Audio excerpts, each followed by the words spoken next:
नमस्कार दोस्तों, स्वागत है एक और नई वीडियो में। इस वीडियो में हम एक्सप्लेन करेंगे सिंधु घाटी सभ्यता के बारे में। इस सभ्यता की खोज, नामकरण, नगर योजना, आर्थिक स्थिति कैसी थी, शिल्प और उद्योग धंधे, सामाजिक एवं धार्मिक जीवन, लेखन कला और इस सभ्यता का अंत, ये सभी पॉइंट हम इस वीडियो में डिस्कस करेंगे।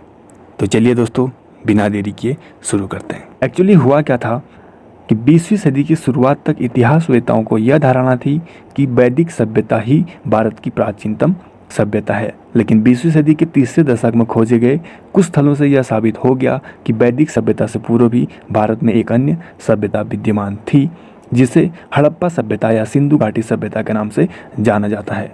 अब सिंधु घाटी सभ्यता, हड़प्पा सभ्यता, इस तरह से अनेक नामों से इसे क्यों जाना जाता है, इसके बारे में हम आगे बात करेंगे।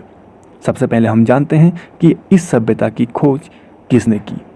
तो क्रम से हम जानते हैं तो सर्वप्रथम चार्ल्स मैसन एक ब्रिटिश काल के एक व्यक्ति थे जो पाकिस्तान के दौरे पर निकले थे वर्ष 1826 में। तो उन्हें जो है कुछ बेसिक जानकारी प्राप्त हुई, जिसे उन्होंने अपने पत्रिका नैरेटिव ऑफ जर्नी में इसके बारे में जिक्र किया था। लेकिन उन्हें भी इस सभ्यता के बारे में ज़्यादा डिटेल प्राप्त नहीं हो पाई और ना ही उन्होंने ज़्यादा शोध करने का प्रयत्न किया। और कुछ समय के पश्चात वर्ष 1856 में वर्टन बंधु, एक वर्टन फैमिली के दो इंजीनियर थे जो लाहौर से कराची के बीच रेलवे लाइन बिछाने का कार्य कर रहे थे। तो हुआ क्या, उस समय पर रेलवे ट्रैक बिछाने के टाइम उन्हें कुछ ईंटें प्राप्त हुई। तो इससे उन्हें यह पता चला कि यहाँ पर कुछ पुराने यानी प्राचीन काल में कुछ भवन होंगे, लेकिन उन्होंने भी इसके बारे में ज़्यादा शोध करने का प्रयास नहीं किया। तो कुछ समय के पश्चात 1853 से लेकर 1856 के बीच सबसे पहले शोधकर्ता आए यहाँ पे अलेक्जेंडर कनिंघम, जिन्होंने यहाँ पर कई बार आकर शोध करने का प्रयत्न किया। उन्हें इसके बारे में बेसिक जानकारी मिली थी। तो फाइनली हुआ क्या, अलेक्जेंडर कनिंघम भी इसमें सफल नहीं हो पाए और अंत में सर जॉन मार्शल, जो कि वर्ष 1921 में भारतीय पुरातत्व संरक्षण विभाग के तत्कालीन महानिदेशक थे, उन्होंने सिंधु घाटी सभ्यता नामक एक उन्नत नगरीय सभ्यता पाए जाने की विधिवत घोषणा की। और उनके निर्देशन में दो उत्खननकर्ता थे, एक का नाम था दयाराम साहनी और दूसरे थे राखल दास बनर्जी। तो इन्होंने जो है उत्खनन कार्य शुरू किया। तो यहाँ पर दो प्रश्न उठते हैं कि किसके निर्देशन में यह कार्य शुरू हुआ। तो सबसे पहले आंसर हो जाएगा सर जॉन मार्शन। तो अगर प्रश्न उठता है कि हड़प्पा स्थल की जो उत्खननकर्ता थे वो कौन थे, तो आंसर क्या हो जाएगा, दयाराम साहनी। और मोहनजोदड़ो के उत्खननकर्ता कौन थे, तो राखलदास बनर्जी। और हड़प्पा की खोज सबसे पहले हुई थी वर्ष 1921 में और 1922 में हुई थी मोहनजोदड़ो की।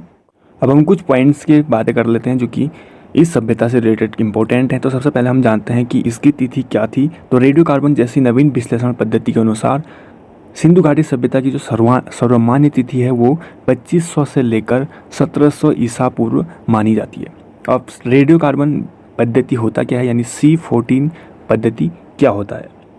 तो जो C14 पद्धति है उसकी खोज अमेरिका के प्रसिद्ध रसायन शास्त्री BF लीवी के द्वारा 1946 में की गई थी। एक्चुअली ये होता क्या है, यह जो है जिस पदार्थ में कार्बन 14 की मात्रा जितनी ही कम रहती है वह उतनी ही प्राचीन मानी जाती है। तो इसके अनुसार जो है पता किया जाता है।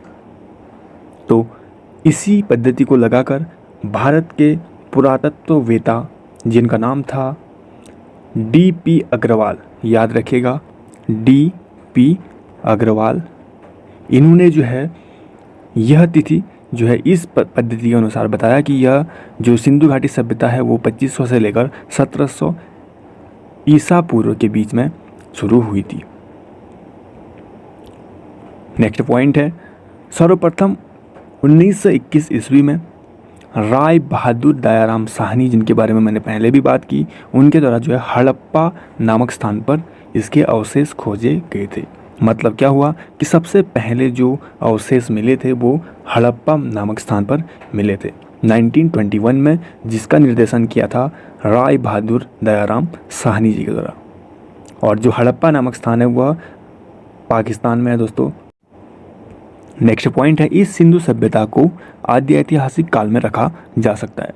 देखिए बेसिकली आद्य ऐतिहासिक काल होता क्या है, इसमें जो है मानव घटनाओं का लिखित विवरण तो मिलता ही है लेकिन उसको हम पढ़ नहीं सकते। तो सिंधु घाटी सभ्यता में ऐसा ही कुछ है, यहाँ का जो है लिखित वर्णन तो मिलता ही है लेकिन इसको अभी तक पढ़ा नहीं जा सका है। वैसे बेसिकली जो हिस्ट्री है उसे 3 तरह से डिवाइड किया गया है। पहला प्रागैतिहासिक काल, दूसरा आद्य ऐतिहासिक काल और तीसरा इतिहास। प्रागैतिहासिक काल होता क्या है, यहाँ पर जो है मानव के घटनाओं का कोई भी विवरण नहीं मिलता है। सेकंड आद्य ऐतिहासिक काल, जो मैंने बताया कि यहाँ पे मानव का लेखन विवरण तो मिलता है, यानी कि लिखित विवरण मिलता है लेकिन उसको हम पढ़ नहीं सकते। और थर्ड पर आता है इतिहास, जिसमें लिखित मिलता है और उसे हम आसानी से पढ़ सकते हैं। नेक्स्ट पॉइंट है इस सभ्यता का विस्तार पंजाब, सिंध, बलूचिस्तान, गुजरात, राजस्थान, जम्मू और पश्चिमी उत्तर प्रदेश तक था। उत्तर में मादा, चित्र में आप लोग देख लीजिए जम्मू में, दक्षिण में नर्मदा का मुहाना, पश्चिम में मकरान समुद्र तट जो बलूचिस्तान में आता है, उत्तर पूर्व में मेरठ उत्तर प्रदेश और पूर्व में आलमगीरपुर इस सभ्यता की जो है चौहद्दी मानी जा रही थी। सिंधु सभ्यता का जो क्षेत्र था वो त्रिभुजाकार था, आप लोग चित्र में देख सकते हैं, इस तरह से आप लोग समझिएगा। हम बढ़ते हैं नेक्स्ट पॉइंट की ओर। तो सिंधु घाटी सभ्यता का जो सबसे बड़ा स्थल था वो मोहनजोदड़ो था। तो पूरी सभ्यता का जो सबसे बड़ा स्थल है वो मोहनजोदड़ो है, जिसकी खोज हुई थी, उत्खनन जो यहाँ का हुआ था 1922 में हुआ था। किसके निर्देशन में हुआ था? राखलदास बनर्जी के। नेक्स्ट पॉइंट, भारत में सबसे बड़ा जो स्थल है वो राखी गढ़ी घग्गर नदी है। अब 2 पॉइंट यहाँ पे इंपॉर्टेंट है। जो पहले मैंने बताया कि पूरी सभ्यता का जो सबसे बड़ा स्थल था वो मोहनजोदड़ो था। अगर भारत की बात करें तो भारत का सबसे बड़ा स्थल है राखी गढ़ी घग्गर नदी, क्योंकि मोहनजोदड़ो तो पाकिस्तान में है। अब जो राखी गढ़ी घग्गर नदी है वो हरियाणा में आता है आपका, और इसकी जो खोज करी थी वो सूरज भान के द्वारा वर्ष 1963 में की गई थी। तो ये पॉइंट आप लोग जरूर याद रखें और इसको नोट डाउन करें। नेक्स्ट पॉइंट, सिंधु सभ्यता का जो क्षेत्र त्रिभुजाकार था, इसका जो क्षेत्रफल है वो 12,99,600 वर्ग किलोमीटर था। नेक्स्ट पॉइंट है हड़प्पा संस्कृति के सर्वाधिक स्थल गुजरात में खोजे गए हैं। जी हाँ, भारत के गुजरात में जो है सबसे ज़्यादा स्थल खोजे गए। तो ये पॉइंट भी आपके लिए बहुत इंपॉर्टेंट रहेगा। नेक्स्ट पॉइंट है सिंधु सभ्यता के प्रमुख बंदरगाह हैं लोथल और सुतकोतदा। जी हाँ दोस्तों, लोथल और सुतकोतदा ये 2 जो है बंदरगाह थे उस समय के। आइए दोस्तों जानते हैं हम इसके नामकरण के बारे में। तो इस सभ्यता का पहला नाम है सिंधु घाटी सभ्यता। यह नाम क्यों पड़ा?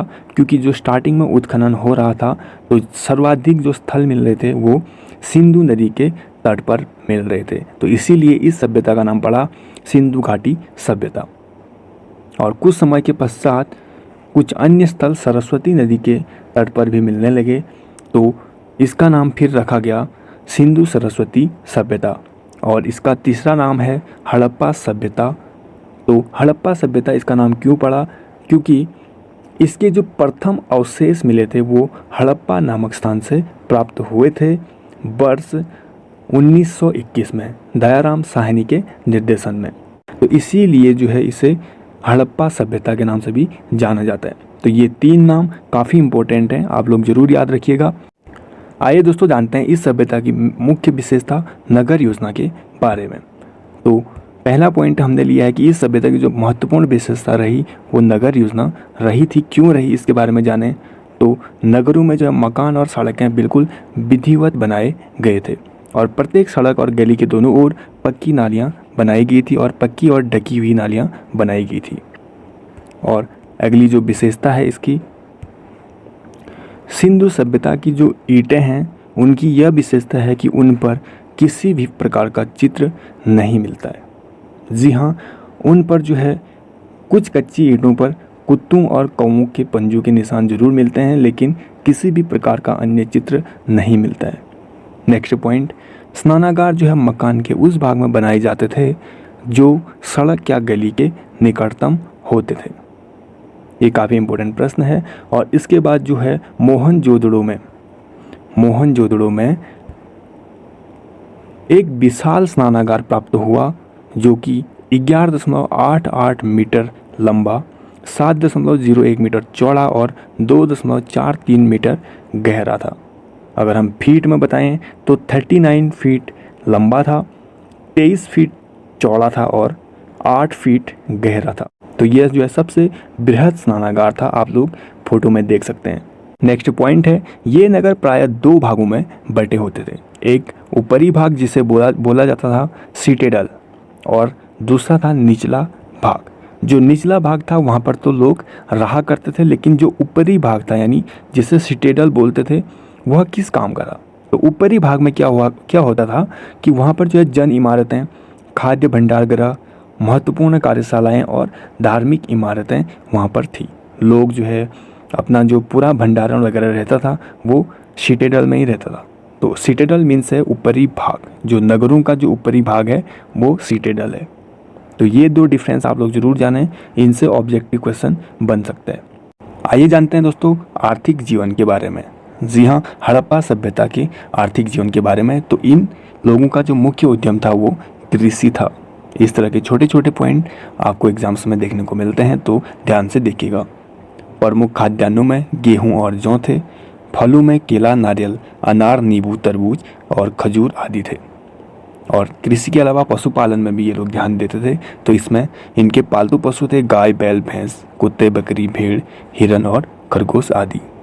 और ये जो है मिठास के लिए शहद का उपयोग करते थे दोस्तों। और इसके अलावा वस्त्र निर्माण इस काल का प्रमुख उद्योग था, क्योंकि जो सूती वस्त्र हैं उनके अवशेषों से हमें पता चलता है कि यहाँ के लोग जो है कपास उगाना भी जानते थे। और दोस्तों विश्व में जो सर्वप्रथम कपास की खेती प्रारंभ की गई थी तो वो यहाँ के निवासियों के द्वारा ही की गई थी। तो प्रश्न उठेगा कि विश्व में सर्वप्रथम कपास की खेती प्रारंभ किसने की? तो आंसर आएगा सिंधु घाटी सभ्यता के निवासियों के द्वारा। और अन्य देशों के साथ इनके व्यापारिक संबंध थे। यह कैसे पता चलता है? क्योंकि इस सभ्यता के लोगों की जो मुहरें और वस्तुएं थी वो पश्चिमी एशिया और मिस्र में मिली थी। इससे जो है हमें यह पता चलता है कि इनका जो है व्यापारिक संबंध भी अन्य देशों के साथ था। और यहाँ के निवासी वस्तु विनिमय द्वारा व्यापार करते थे, यानी कि आदान प्रदान करते थे वस्तुओं का। जैसे प्रमुख आयात वस्तुएं थी सोना, चांदी, तांबा, टीन, शीशा, फिरोजा, नील रत्न आदि।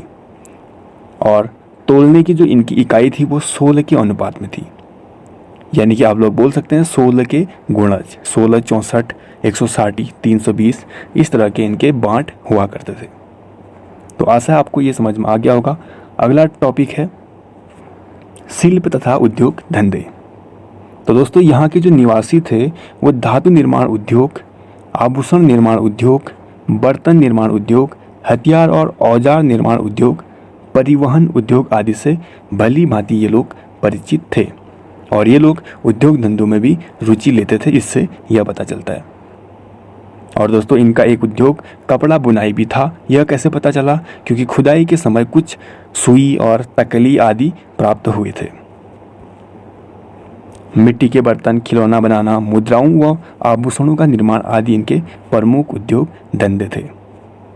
और लकड़ी की वस्तुओं से हमें यह पता चलता है कि बड़ईगिरी का व्यवसाय भी उनका एक प्रमुख व्यवसाय था। नेक्स्ट पॉइंट है सामाजिक एवं धार्मिक जीवन। तो दोस्तों सामाजिक जीवन में इनका जो प्रमुख आधार था वो परिवार था, यानी कि सैंधव निवासियों का सामाजिक जीवन सुखी और सुविधापूर्ण था। और सामाजिक व्यवस्था का जो आधार था मुख्य वो परिवार था। और समाज में अमीर गरीब का कोई भी भेदभाव नहीं था। सैंधव निवासी शाकाहारी और मांसाहारी दोनों भोजन करते थे। स्त्री और पुरुष दोनों समान रूप से दोनों आभूषण पहनते थे। और आमोद प्रमोद के ये लोग काफ़ी प्रेमी थे। आमोद प्रमोद मीन्स जैसे कि जुआ खेलना, शिकार करना, नाचना, गाना बजाना, ये सब जो है आमोद प्रमोद की साधन हुआ करते थे। और पासा जो है इस युग का एक प्रमुख खेल था। मछली पकड़ना, शिकार करना और इस तरह की चीज़ें जो है इनकी नियमित क्रियाकलापों में से एक थी। और यह सभ्यता शांतिप्रिय सभ्यता थी। शांतिप्रिय सभ्यता मीन्स यानी कि यहाँ पर कोई किसी भी प्रकार का युद्ध या इस तरह की चीज़ें नहीं होती थी। यहाँ पर जो है पशुपतिनाथ महादेव आदि की जो है पूजा की जाती थी। ये जो है धार्मिक जीवन में आ गया। और मातृ देवी के संप्रदाय का इनका जो है बहुत प्रमुख स्थान था, मातृ देवी का। और मातृ देवी की भांति देवता की उपासना में बलि का विधान भी प्रचलित था। लोथल और कालीबंगा के उत्खनन में कई अग्निकुंड और अग्नि वेदिकाएं मिली। और दोस्तों बैल को जो है पशुपतिनाथ का वाहन माना जाता था और फाख्ता एक जो है पवित्र पक्षी माना जाता था। और जो स्वास्तिक चिन्ह है वो हड़प्पा सभ्यता की देन है। नेक्स्ट पॉइंट है मृतकों के संस्कारों में तीनों विधियां चली थी। तो तीनों विधियां कौन कौन सी थी? पूर्ण समाधिकरण यानी पूर्ण रूप से समाधिकरण करना, आंशिक समाधिकरण और लास्ट था दाह संस्कार। तो ये तीनों विधियां मृतकों के संस्कारों में प्रयोग की जाती थी। नेक्स्ट पॉइंट है लेखन कला। दोस्तों जो सिंधु सभ्यता की लिपि है वो भाव चित्रात्मक है। दुर्भाग्यवश अभी तक जो है सिंधु सभ्यता की लिपि को पढ़ा नहीं जा सका है। इसमें चित्र और अक्षर दोनों ही ज्ञात होते हैं। लगभग 400 अक्षर और 600 चित्र प्राप्त हुए हैं अभी तक। और इस लिपि में पहली लाइन दाएं से बाएं और दूसरी लाइन बाएं से दाएं लिखी जाती है। दोस्तों पहली लाइन दाएं से बाएं और दूसरी लाइन बाएं से दाएं। बेसिकली जो ये मेथड है लिखने का उसे बाउस्टोविडन कहा जाता है। बाउस्टोविडन मतलब पहले जो है दाएं से बाएं लिखना और फिर बाएं से दाएं लिखना। अंत में जानते हैं दोस्तों इस सभ्यता के अंत के बारे में। दोस्तों जो यह सभ्यता थी वो लगभग 1000 साल तक चली थी। बेसिकली बहुत सारे इतिहासकारों का अलग अलग मत हैं, जिनमें से कुछ लोग बोलते हैं जलवायु परिवर्तन, कुछ लोग बोलते हैं नदियों ने अपने जलमार्ग बदला और इससे परिवर्तन हो गया, और कुछ लोग बोलते हैं कि आर्यों का आक्रमण हुआ, कुछ बोलते हैं बाढ़ आई, और कुछ लोग बोलते हैं भूकंप या फिर सामाजिक ढांचों में जो है बिखराव आया। तो इसके अंत का अभी तक कोई भी फिक्स कारण पता नहीं चल पाया है। तो ये सारी चीज़ें थी हड़प्पा सभ्यता के बारे में। सो आई होप ये वीडियो आपको इंफॉर्मेटिव लगा होगा। अगर आपको ये वीडियो हेल्पफुल लगा तो लाइक और कमेंट करके हमें ज़रूर बताएं। और अगर आप हमारे चैनल पर नए हैं तो चैनल को सब्सक्राइब करके बेल आइकन को प्रेस ज़रूर करें और साथ ही अपने ज़्यादा से ज़्यादा दोस्तों तक इस वीडियो को पहुंचा दीजिएगा।